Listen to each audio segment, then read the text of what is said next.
Hello everyone, today we will talk about how to fix or how to solve the problem of too many attempts. Try again later. On the application of Chase Mobile, you will go to Settings. In this page, you will go to Apps, Default Apps, App Settings.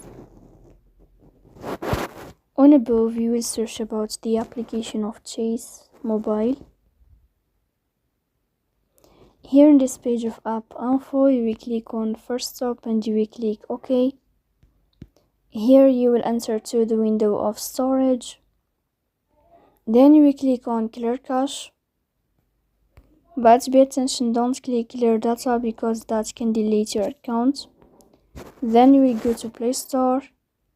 You will search about the application of Chase Mobile.